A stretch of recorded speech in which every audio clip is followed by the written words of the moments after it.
بسم اللہ الرحمن الرحیم. السلام علیکم. شہر اقتدار وفاقی دارالحکومت اسلام آباد. اچھی خبریں نہیں ہیں. حکومت کے لیے اچھی خبریں کیا کہیں، بہت بری خبریں ہیں. اب آپ اندازہ لگائیے کہ صورتحال یہاں تک پہنچ چکی ہے کہ اگر امریکی ایمبیسی جو اسلام آباد میں موجود ہے وہاں سے مبارکباد کو دی جاتی ہے نئے وزیر اعظم کو، جن کو وزیر اعظم بنایا گیا ہے، شہباز شریف صاحب جو بنوائے گئے ہیں، اب ان کو اگر کوئی بات کہی جاتی ہے تو نیچے کمیونٹی نوٹس آ جاتے ہیں. یعنی اس کا مطلب یہ ہے کہ اگر یو ایس ایمبیسی بھی کچھ کہہ رہی ہے اور لوگ اس کو نہیں مان رہے، لوگوں کے پاس ثبوت ہیں یا لوگ اس پہ دلیل دے رہے ہیں اور اس کے حوالے سے بات کر رہے ہیں، تو نیچے کمیونٹی نوٹ آ جاتا ہے کہ جی زیادہ تر آپ سے لوگ ایگری نہیں کر رہے، اس بات کو نہیں مان رہے. اب ہوا یہ کہ یو ایس ایمبیسی اسلام آباد نے کیا جی I extended my congratulations to Shehbaz Sharif today on his assumption of office as Prime Minister of Pakistan. I look forward to working closely with the government and people of Pakistan. اچھا، اسی پر readers added context, یعنی اس پہ community note یہ آ گیا.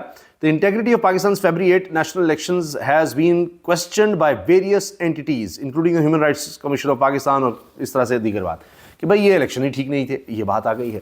اب ہوا یہ ہے کہ اس وقت جب کہ بھی کابینہ بننی ہے، شہباز شریف صاحب تو وزیر اعظم بن کر ادھر ادھر بھاگ رہے ہیں، لیکن کابینہ بھی وجود میں آنی ہے اور اس میں دیکھا جا رہا ہے جی جو وزیر خزانہ ہے اس کے والے سے بات ہو رہی ہے. لوگ بھی سے کمنٹ کر رہے ہیں کہ جناب یہ تو عجیب و غریب صورتحال نے بنا دی ہے کہ جہاز چلانے کے لیے آپ کوچمان کو لے آئیں، اس طرح کی صورتحال یہ بنا رہے ہیں. معاملہ یہ ہے کہ جس شخص کا نام لینے پر پابندی، جس کی تصویر پر پابندی، عمران خان، بات اسی کی ہو رہی ہے، ہر طرف اسی کے چرچے ہیں. 8 فروری کے الیکشن کے دن سے لے کے اب تک اسی کا چرچا ہے. آپ دیکھیں اب سارا انٹرنیشنل میڈیا کیا کہہ رہا ہے، تمام انٹرنیشنل میڈیا. آپ نے دیکھ لیا کہ یہ یو ایس ایمبیسی کے ساتھ کیا ہوا، لیکن انٹرنیشنل میڈیا بھی اور لوکل میڈیا بھی دیکھ لیں، اس کو تو چلیں کس طرح مینیج کرتے ہیں آپ، لیکن سوشل میڈیا پر قابو نہیں پایا جا رہا. اب اس کے حوالے سے بھی بات آ رہی ہے، لیکن جو انٹرنیشنل میڈیا ہے وہ مسلسل سوال اٹھا رہا ہے کہ جی الیکشن فری اینڈ فیئر تھے ہی نہیں. اب اس کی لیجیٹمیسی پر سوال اٹھ رہے ہیں، تو شہباز شریف صاحب کی لیجیٹمیسی پر سوال اٹھ رہے ہیں، یعنی ان کے جواز پر، اخلاقی جواز ان کے پاس نہیں ہے، اس پر سوال اٹھ رہے ہیں. تو وہ تو اسی بات پر لگے ہوئے ہیں. پھر آپ یہ دیکھیں کہ ابھی یہ بتایا جا رہا ہے کہ ایم کیو ایم ہو، پیپلز پارٹی یا نون لیگ، ان کی حالت بہت پتلی ہے اور اس چیز کو سمجھ گئے فضل الرحمان صاحب ہوں، محمود چکزئی ہوں، اختر مینگل ہوں، جی ڈی اے ہو، دیگر جماعتیں، جماعت اسلامی ہوں، ٹی ایل پی ہو، یہ سب جماعتیں سمجھ گئی ہیں کہ بھائی ان کی حالت بڑی پتلی ہے، اس لیے وہ ان کے حوالے سے بات کر رہے ہیں. اور اب تو تجزیہ کار، دانشور، صحافی جو سیاست کو دیکھ رہے ہیں وہ یہ کہہ رہے ہیں کہ اب تو معاملہ ون پارٹی رول کی طرف جا رہا ہے، کہ ان کا تو صفایا ہونے جا رہا ہے، کیونکہ نون لیگ تو سیاسی خودکشی کر چکی ہے اور ان کے اپنے لوگ اب چیخ رہے ہیں، جس میں چاہے میاں جویل لطیف ہیں جو یہ کہہ رہے ہیں جی مخصوص نشستیں ہمیں لینی ہی نہیں چاہیے تحریک انصاف کی، ہمارے خلاف اور بیانیہ بنے گا، یعنی اور زیادہ ہم دفن ہوں گے. رانا ثناء اللہ جناب وہ یہ کہہ رہے ہیں کہ جی اگر میاں نواز شریف صاحب کو کلیئر مینڈیٹ مل جاتا، دلوا دیا جاتا، یعنی ان کو کلیئر میجورٹی دلوائی جاتی، جب اتنا کچھ کیا ہی تھا تو ان کو دلوا دیتے، پھر یہ کہ وہ 2 سال تک وہ پرائم منسٹر رہتے تو ہمیں یقین تھا کہ حالات ٹھیک ہو جاتے. یعنی اب ان کو یقین نہیں ہے، اب معاملہ ان کو لگ رہا ہے کہ جی حالات ٹھیک نہیں ہونے. تو وہ خود اب شہباز شریف صاحب کی کارکردگی ہو، دیگر معاملہ تو اس پر سوال اٹھا رہے ہیں، تو کیا بات بنے گی. پھر آپ یہ دیکھیں جو فارم 45 والا معاملہ ہے وہ تو گلے کی ہڈی نہیں، وہ تو گلے کا پھندا بن گیا ہے الیکشن کمیشن کے لیے. ہر کوئی اس پر بات کر رہا ہے کہ آپ نے کیا کیا ہے. اب یہ بھی کہا جا رہا ہے کچھ فارم 45 ہٹائے بھی جا رہے ہیں، انہوں نے خود اپلوڈ کیے اب اتنے دنوں کے بعد، تو وہ ہٹانے پڑ گئے ہیں کیونکہ سارے بلنڈرز پکڑے جا رہے ہیں کہ کس طرح آپ نے ہیر پھیر کیا ہوا ہے ان سب میں. اوریجنل فارم 45 پہلے اپلوڈ ہو چکے ہیں، ان سے کمپیریزن کیا جا رہا ہے، تو یہ سارے لوگ اس پر بات کر رہے ہیں. تو یہ تو جو حکومت اپنا اخلاقی جواز ہی نہیں رکھ رہی اس پر کیا بات بنے گی. اچھا، اس کے ساتھ آپ یہ دیکھیں ثنا بچہ صاحبہ نے 24 نیوز چینل پر اپنا پروگرام کیا ہے اور اس میں انہوں نے ایک تو نون لیگ کے مہمان بلائے اور تحریک انصاف کی طرف سے تیمور سلیم جھگڑا کو انہوں نے لیا. اب یہ پروگرام پورا 24 کے یوٹیوب چینل پر اپلوڈ ہوا اور اس میں جو یعنی اس کی ویڈیو پر جو ٹائٹل لگا ہے وہ ہے جی ایچ کیو میں اہم بیٹھک، ملک میں بغاوت کا خدشہ. اب جی ایچ کیو میں اہم بیٹھک کا تو ظاہر ہے کہ کور کمانڈرز کانفرنس ہوئی ہے، اس کا حوالہ ہے، لیکن ساتھ ملک میں بغاوت کا خدشہ جو ہے اس حوالے سے اسد قیصر صاحب نے چونکہ بات کی ہے کہ جی جو حالات پیدا کیے گئے ہیں، جو حالات ہو رہے ہیں، یہ تو ایسے لگ رہا ہے کہ ملک میں بغاوت کا خطرہ پیدا ہو گیا ہے. اب اسد قیصر صاحب نے جو جیل کے باہر بھی بات کی ہے، میڈیا سے بات کی ہے، وہ بھی اب اس وقت یعنی انہوں نے اپنے پروگرام میں چلائی ہے ثنا بچہ صاحبہ نے، وہ بھی میں آپ کے سامنے رکھوں گا کہ کیا بات اسد قیصر نے کی ہے اور ثنا بچہ صاحبہ کیا کہہ رہی ہیں سارے معاملے پر.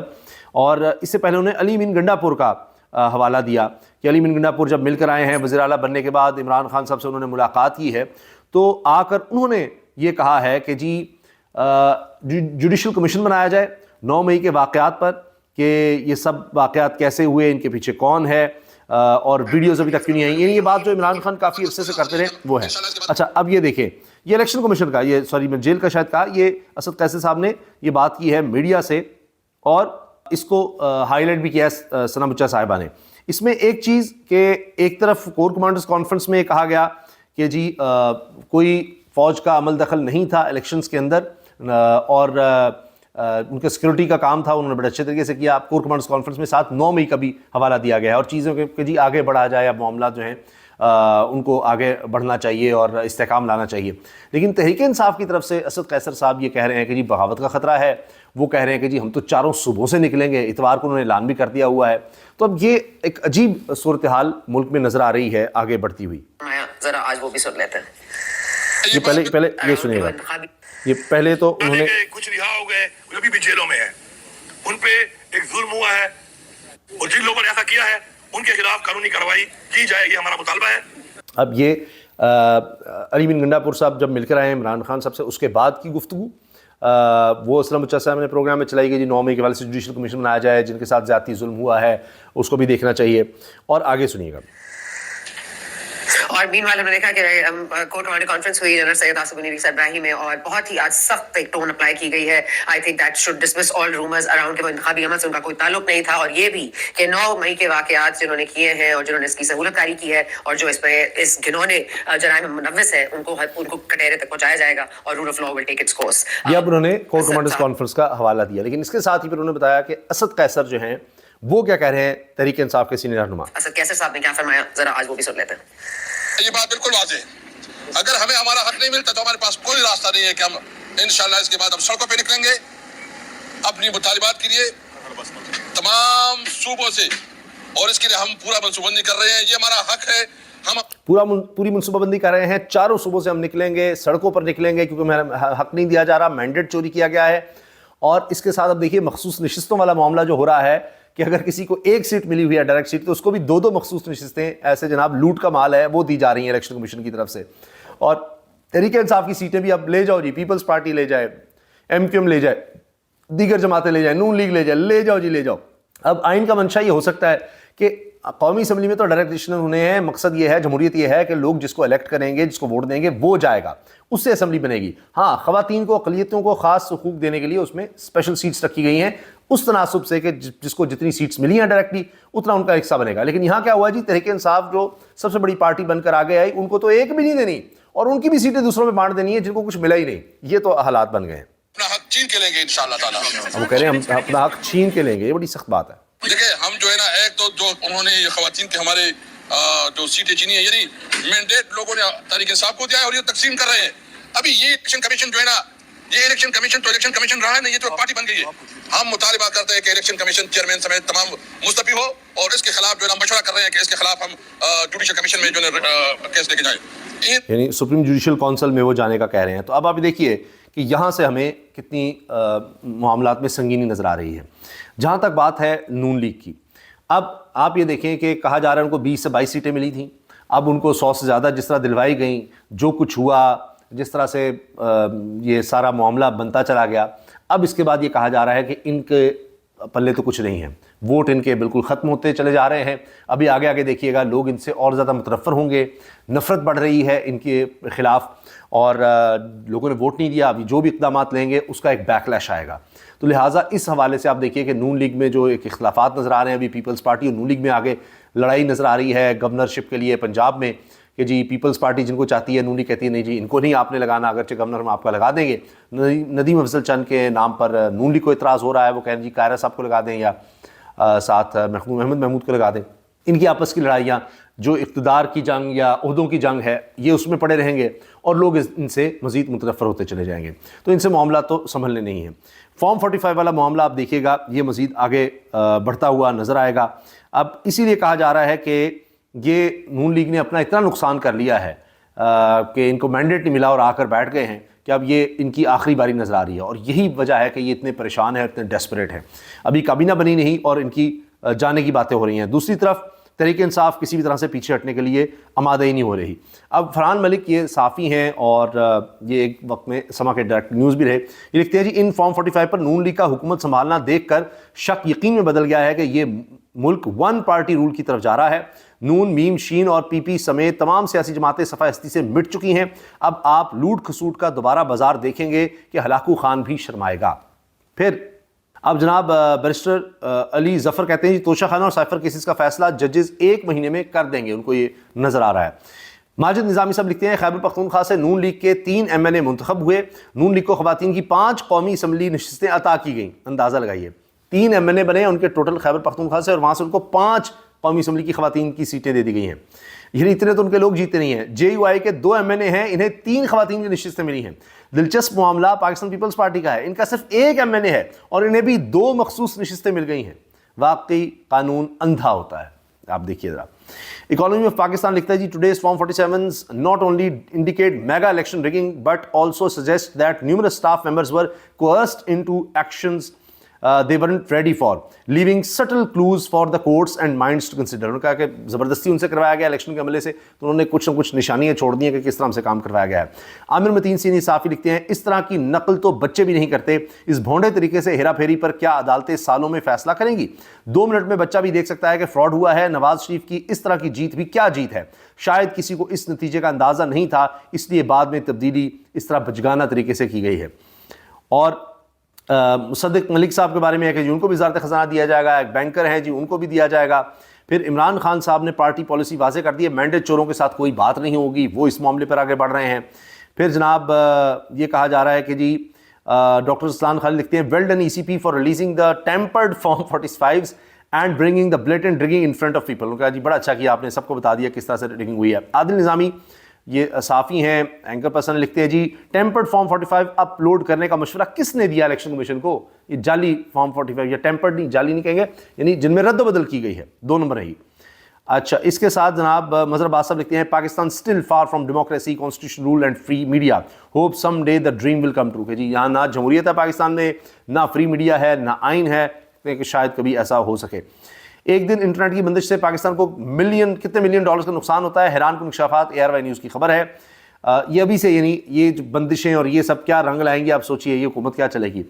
پھر خلیق یانی صاحب جرنلسٹ ہیں، اکانومی کی بیٹ کرتے ہیں، اکانومی کے حوالے سے لکھتے ہیں. کہتے ہیں بینکر سے اتنے بڑے ملک کی معیشت چلوانا بحری جہاز کو کوچوان کے حوالے کرنے کے مترادف ہے. مستقبل دیکھنے کی صلاحیت نہ ہو تو ماضی سے سبق سیکھا جا سکتا ہے. وما علینا الا البلاغ. کہتے میں نے اتنے کہنا تھا. اسحاق ڈار دور سے باہر ہو گئے ہیں جی. معروف بینکر محمد اورنگزیب کو وفاقی وزیر خزانہ بنانے کا فیصلہ، یہ جی نیوز کہہ رہا ہے. اچھا میاں جاوید لطیف کہہ رہے ہیں جی ہمیں مخصوص نشستیں نہیں لینی چاہیے تھیں، ہمارے خلاف بیانی بنے گا. تو کاشف حسینہ کا جی پھر آپ لینے کیا گئے ہیں؟ الیکشن کمیشن جا کے آپ کہہ رہے ہیں، آپ کے وکیل کہہ رہے ہیں جی ہمیں دیا جائے. حافظ حمداللہ صاحب کہتے ہیں جی اب PTI کے لیے جو بھی کیا گیا وہ اس کے خلاف بیانیہ تھا وہ مسترد ہو گیا. بے شک وہ ڈنڈے کا مقابلہ نہیں کر سکتے، تھوڑے کا مقابلہ نہیں کر سکتے، ہتھکڑی کا مقابلہ نہیں کر سکتے، کوٹ اور نوٹ کا مقابلہ نہیں کر سکتے، لیکن ووٹ کے ذریعے مقابلہ کیا تحریک انصاف نے. اب یہ ان کے سب سے زیادہ مخالف تھے، وہ بھی اس بات کو مان رہے ہیں. اچھا اس کے ساتھ جناب عمران خان صاحب نے آج ملاقات میں کہا کہ میری فکر نہ کریں، جہاں 7 ماہ گزار لیے 7 سال اور گزار لوں گا. جیل میں بند بے گناہ قیدی بادشاہ لگ رہا تھا. محترمہ شاندنا گلزار صاحبہ کا یہ بیان سامنے آیا ہے. اچھا پھر آپ یہ دیکھیے کاشف باسی کہتے ہیں جی اصل سیٹیں دیکھی جائیں تو شہباز شریف اپوزیشن لیڈر بھی نہیں بنتے، اپوزیشن لیڈر بھی پیپلز پارٹی سے بنتا ہے. تو ان کو آپ نے پوری حکومت لاد کر دے دی ہے. سرب باری صاحب کہتے ہیں جی 2 kinds of Form 45s are in circulation. One issued by presiding officers on February 8. Other issued by ECP after 26 days. Which one is credible? آپ کس کو مانیں گے؟ 26 دن کے بعد جو آیا ہے یہ جو 8 فروری کو فارم 45 آیا تھا. سندھ ہائی کورٹ کے چیف جسٹس جو ہیں انہوں نے کافی زیادہ سخت ریمارکس دیے ہیں کہ جس طرح ایکس کی اور بندش کی گئی ہے، انٹرنیٹ کی بندش کی جا رہی ہے، اس پر PTI کے جو لوگ ہیں ان کو انہوں نے بڑا سرزنش کی. تو آپ دیکھیے عدالتوں سے بھی کس طرح کی چیزیں اب سامنے آ رہی ہیں کہ یہ حکومت کیا کر رہی ہے. الیکشن کمیشن کے جاری کردہ فارم 45 ایک بہت بڑی چارج شیٹ ہے. دیکھتے ہیں اب یہ کس کس کا سر لیتی ہے. خاور گھومن سینئر صحافی. راجہ محسن اجاز لکھتے ہیں اب تھیلے کیا کھولنے، کیونکہ بلی تو تھیلے سے باہر آ چکی ہے. یہ سب کو پتہ لگ گیا کہ یہ تو سارے الیکشن ہی فراڈ ہوئے ہیں اور سارا 2 نمبری ہوئی ہے. یہ فارم 45 پہ پتہ لگ گیا. راجہ محسن اجاز ہی لکھ رہے ہیں اب تو کوئی قرضہ واپس مانگے تو آگے سے فارم 47 بھیجنا چاہیے جس میں یہ ظاہر کیا جائے کہ قرضہ تو IMF نے ہمارا دینا ہے. یہ بڑا اچھا ہے. IMF کو آپ کہیں جی فارم 47 الیکشن کمیشن بنا دیں اور بھیجے کہ جناب یہ دیکھیں آپ نے ہمیں پیسے دینے بنتے ہیں, ہم آپ کا قرضہ کہاں سے لٹائیں گے, آپ کی طرف ہمارے پیسے بنتے ہیں. یہ دیکھیں ہمارے پاس فارم 45 ہے. ہمارا لکھتے ہیں form 45 for this constituency with the white out marker result NA 238 have now been removed from ECP's form 45 folder, nothing to see here. وہ مطلب اب ہٹانے بھی شروع کر دیے ہیں, پکڑے گئے ہیں. تو اچھا, اب GHQ میں جو بڑی بیٹھک ہوئی ہے کور کمانڈرز کانفرنس, اس کے اعلامیے پر آ جائیے, جس میں کہا گیا ہے کہ جی اب جو 9 مئی کے واقعات ہیں ان میں جو ملوث ہیں ان کو کیفر کردار تک پہنچایا جائے گا, اور اس کے ساتھ ساتھ یہ کہ جی جو الیکشنز ہیں اس میں فوج کا کوئی لینا دینا نہیں تھا. آرمی چیف کی زیر صدارت کور کمانڈرز کانفرنس ہوئی. پاکستان کو غیر مستحکم کرنے کے لیے دشمن قوتوں کے اشارے پر کام کرنے والے تمام دہشت گردوں, ان کے سہولت کاروں, ان کی حوصلہ افزائی کرنے والے عناصر کے خلاف ریاست مکمل طاقت کے ساتھ نمٹے گی. عام انتخابات میں الیکشن کمیشن آف پاکستان کے مینڈیٹ کے مطابق تمام تر مشکلات کے باوجود محفوظ ماحول مہیا کرنے پر فورم نے سول انتظامیہ, قانون نافذ کرنے والے اداروں اور سیکورٹی فورسز کی کوششوں کو سراہا. فورم نے اس بات کا اظہار کیا کہ پاکستان کی مسلح افواج نے دیے گئے مینڈیٹ کے مطابق عام انتخابات 2024 کے انعقاد کے لیے عوام کو محفوظ ماحول فراہم کیا, اور اس سے زیادہ افواج پاکستان کا انتخابی عمل سے کوئی تعلق نہیں تھا. فورم نے اس بات پر تشویش کا اظہار کیا کہ کچھ مخصوص مگر محدود سیاسی عناصر سوشل میڈیا اور میڈیا کے کچھ سیگمنٹس کی طرف سے مداخلت کے غیر مصدقہ الزامات کے ساتھ پاکستان کی مسلح افواج کو بدنام کر رہے ہیں, جو انتہائی قابل مذمت ہے. یعنی فوج نے کوئی اس میں الیکشنز میں دھاندلی کروائی ہے, ایسا کچھ نہیں ہے. بدقسمتی کی بات یہ ہے کہ گڈ گورننس, معاشی بحالی, سیاسی استحکام اور عوامی فلاح و بہبود جیسے حقیقی مسائل پر توجہ مرکوز کرنے کی بجائے ایسے مفاد پرست عناصر کی پوری توجہ اپنی ناکامیوں کو پس پش ڈال کر سیاسی عدم استحکام اور غیر یقینی صورتحال پیدا کرنے پر مرکوز ہے. فورم نے اس بات پر زور دیا کہ غیر آئینی اور بے بنیاد سیاسی بیان بازی اور جذباتی اشتعال انگیزی کا سہارا لینے کی بجائے ثبوت کے ساتھ مناسب قانونی عمل کی پیروی کی جائے. فورم نے مرکز اور صوبوں میں اقتدار کی جمہوری انداز میں منتقلی پر اطمینان کا اظہار کیا. فورم نے امید ظاہر کی کہ انتخابات کے بعد کا ماحول پاکستان میں سیاسی اور معاشی استحکام لائے گا, جس کے نتیجے میں امن اور خوشحالی آئے گی. فورم اس بات پر پختہ یقین رکھتا ہے کہ جمہوری استحکام ہی ملک کے لیے آگے بڑھنے کا راستہ ہے. فورم نے اس بات کا اعادہ کیا کہ عسکری قیادت چیلنجز اور خطرات سے پوری طرح باخبر ہے اور پاکستان کے عوام کی حمایت کے ساتھ اپنی آئینی ذمہ داریوں کو نبھانے کے لیے پرعزم ہے. فورم نے سیکورٹی خطرات سے نمٹنے اور سماجی اور اقتصادی ترقی کو فروغ دینے میں حکومت کو مکمل تعاون فراہم کرنے کا اعادہ کیا. اسمگلنگ, ذخیرہ اندوزی, بجلی چوری, 1 ڈاکومنٹ رجیم اور تمام غیر قانونی تارکین کی باعزت اور محفوظ وطن واپسی سمیت تمام غیر قانونی سرگرمیوں کو روکنے میں بھرپور مدد فراہم کی جائے گی. فورم کا اعادہ وزیر اعظم پاکستان کے عزم کے مطابق فورم نے اعادہ کیا کہ 9 مئی کے منصوبہ سازوں, اشتعال دلانے والوں, حوصلہ افزائی کرنے والوں اور شہداء کی یادگاروں کی بے حرمتی کرنے والوں اور فوجی تنصیبات پر حملہ کرنے والوں کو یقینی طور پر قانون اور آئین کی متعلقہ دفعات کے تحت انصاف کے کٹہرے میں لایا جائے گا. اس سلسلے میں مسخ شدہ ابہام اور غلط معلومات پھیلانے کی بدنیتی پر مبنی کوششیں بالکل بے سود ہیں, جو صرف مذموم سیاسی مفادات کے حصول کے لیے منظم مہم کا حصہ ہیں, تاکہ 9 مئی کی گھناؤنی سرگرمیوں پر پردہ ڈالا جا سکے. فورم نے بعض مذموم عناصر کی جانب سے معاشرے میں مایوسی اور تقسیم ڈالنے کے لیے پھیلائی جانے والی منظم جھوٹی اور جعلی خبروں پر تشویش کا اظہار کیا. شرکاء نے اس بات کا اعادہ کیا کہ پاک فوج پائیدار استحکام, خوشحالی اور سلامتی کے سفر میں قوم کا دفاع اور خدمت ہر ممکن طریقے سے جاری رکھے گی. یہ جناب کور کمانڈرز کا اعلامیہ آیا ہے. یعنی اس میں یہ نظر آ رہا ہے کہ جی ملک میں استحکام لانا چاہیے, اور اگر کسی کو خدشات ہیں وہ عدالت جائے. یہ کور کمانڈرز کانفرنس کا اعلامیہ ہے, اور 9 مئی کے حوالے سے بھی ہے کہ وہ قانون اور آئین کے مطابق نمٹا جائے گا. جبکہ دوسری طرف ہمیں یہ نظر آ رہا ہے کہ دیکھا جائے تو ابھی جس طرح سے الیکشنز کے حوالے سے سوالات اٹھائے جا رہے ہیں, یا ابھی تحریک انصاف کی طرف سے کہا جا رہا ہے جی ہم فورم پر جائیں گے اور سڑکوں پر بھی آئیں گے, تو اس سے تو معاملات ابھی ایسے لگتا ہے کہ ملک میں کوئی سیاسی استحکام فی الحال نظر نہیں آ رہا. اور یہ کیسز بھی آگے بڑھیں گے, اور پارلیمنٹ میں بھی ظاہر ہے کہ تحریک انصاف آواز اٹھائے گی, تو یہ معاملات ابھی ہمیں گڑبڑی لگ رہے ہیں. اجازت دیجیے, اللہ حافظ.